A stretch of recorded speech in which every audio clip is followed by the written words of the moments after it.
নমস্কার বন্ধুরা, Kakuli kitchen and ট্রাভেলে তোমাদের সকলকে আমন্ত্রণ জানাই। আজ একটা খুব সুন্দর চিকেনের রেসিপি বানাচ্ছি। আর চিকেন বানাচ্ছি আর সেটা তোমাদের সঙ্গে শেয়ার করব না, সেটা কখনো হয়? তাই সেই রেসিপিটা তোমাদের সঙ্গে শেয়ার করছি। প্রচণ্ড গরম পড়েছে, জানি রিচ খাবার একদম ভালো লাগছে না খেতে, কিন্তু শনি রবি ছুটির দিনগুলোতে কিন্তু আবার একটু ভালো মন্দ খেতেও ইচ্ছা করে। তাই যে চিকেনের রেসিপিটা বানাচ্ছি সেটা তোমাদের সঙ্গে শেয়ার করছি। আজ বানাচ্ছি চিকেন মালাইকারি। আর সেই চিকেন মালাইকারিটা এত সুন্দর খেতে হয়, সেটা রুটির সঙ্গে, পরোটার সঙ্গে, নানের সঙ্গে, এগুলো জিনিসের সঙ্গে খাওয়া যেতে পারে।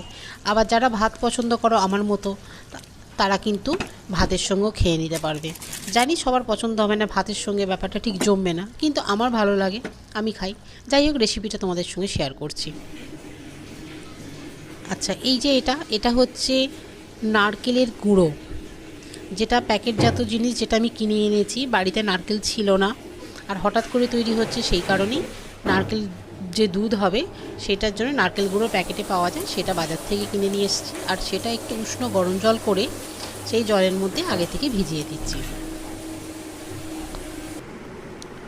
আর নিচ্ছি কয়েকটা কাজু, সেটা মিক্সিতে দিয়ে দিচ্ছি।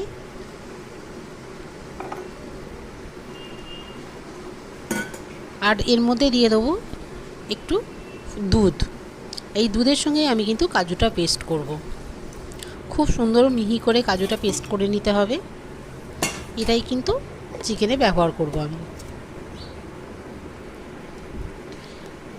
কাজু আর দুধ খুব সুন্দর পেস্ট হয়ে গেছে। এবার আমি বাকি রান্নাটা শুরু করব। তার জন্য প্রথমেই আমি গ্যাসেতে কড়াই বসিয়ে দেবো। আমি আগে থেকে অল্প একটু ঘি দিয়ে রেখেছিলাম, আর তার সঙ্গে দিয়ে দিলাম সাদা তেল। তেলটা গরম হয়ে গেছে, ওর মধ্যে ফোড়নে দিয়ে দিচ্ছি একটা বড় এলাচ, দারচিনি, লবঙ্গ, ছোট এলাচ। মশলা কিন্তু এখানে খুব বেশি লাগে না, যদিও মনে হচ্ছে এটা রিচ খাবার। হ্যাঁ, একটু রিচ ঠিক কথাই, কিন্তু এমনি মশলাপাতি খুব কম লাগে। আমি 800 গ্রাম চিকেনের জন্য মাত্র 3টে সরু করে পেঁয়াজ কুচিয়ে রেখেছিলাম, সেই 3টে পেঁয়াজ দিয়ে দিলাম। পেঁয়াজটাকে একটু ভালো করে নাড়াচাড়া করে নিতে হবে।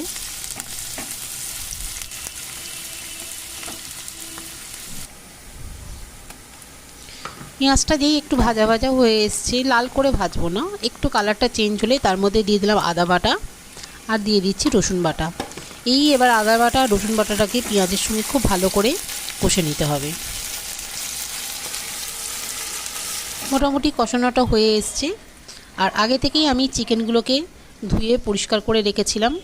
আর এই মালাই চিকেনটা বানানোর জন্য চিকেনের পিসগুলো আমি একটু বড় বড় করে নিয়েছি। একটু পিসটা বড় হলে দেখতে, সেই কারণে একটু বড় করে নিয়েছি পিসটা। মাংসগুলো দিয়ে দিলাম, দিয়ে এবার একটু ভালো করে এটাকে নাড়াচাড়া করতে হবে, যাতে চিকেনের যতক্ষণ না কালারটা চেঞ্জ হচ্ছে।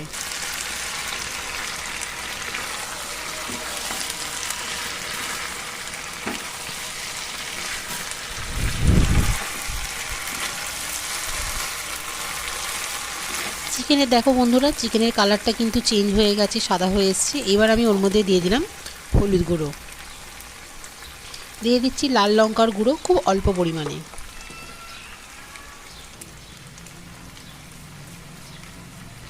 দিয়ে দিচ্ছি জিরে গুঁড়ো,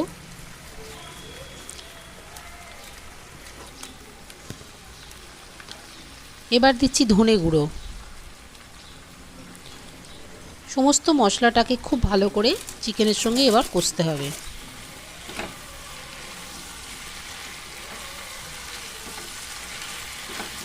যারা আমার চ্যানেলটাকে এখনও পর্যন্ত সাবস্ক্রাইব করেনি বন্ধুরা, তারা প্লিজ আমার চ্যানেলটা সাবস্ক্রাইব করে নাও। নতুন নতুন ভিডিও আমি আরও নিয়ে আসছি।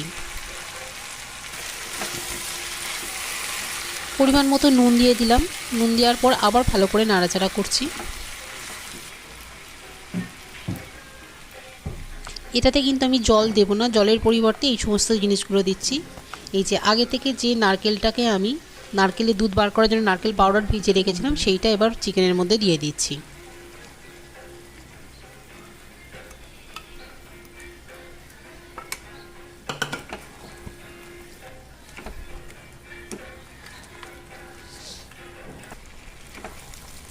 খুব ভালো করে এটা কষাতে হবে। যেহেতু মালাই চিকেন, এবার তার মধ্যে দুধের পরিমাণ, মালাইয়ের পরিমাণটাই বেশি যাবে, সেটাই স্বাভাবিক।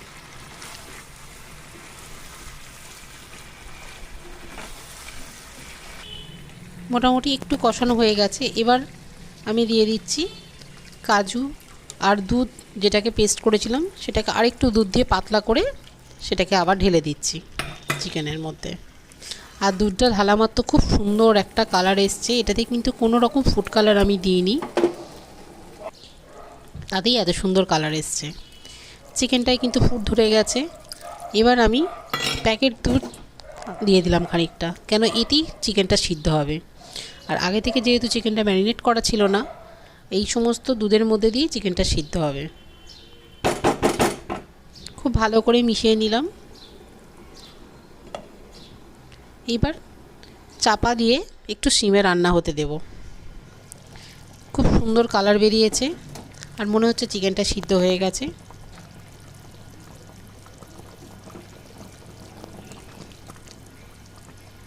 দেখো বন্ধুরা কত সুন্দর হয়েছে। আর একটু গাঢ় হলেই হবে, তবে কিছু মশলা আছে এখনও বাকি, সেটা দিয়ে দেবো। এবার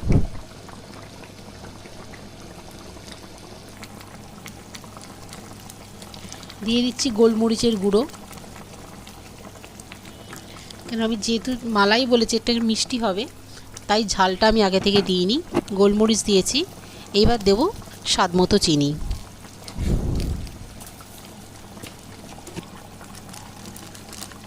চিনিটা দেওয়ার পর খুব ভালোভাবে মিশিয়ে নিচ্ছি। আর দিচ্ছি একটু শাহি গরম মশলার গুঁড়ো। দেখো কত সুন্দর হয়েছে দেখতে এটা।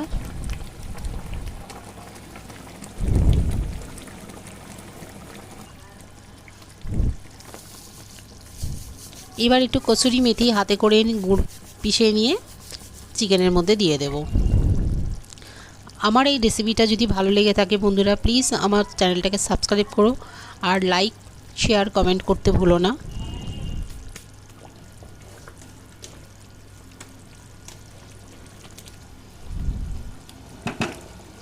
আমার চিকেন মালাইকারির রেসিপি সম্পূর্ণ হয়ে গেছে। এবার আমি এটা পরিবেশন করব রুটি, পরোটা বা নানের সঙ্গে। তোমরাও এই রেসিপিটা একবার বাড়িতে বানিয়ে দেখো বন্ধুরা, ভীষণ ভালো লাগবে। আর আমাকে কমেন্ট করে জানাবে।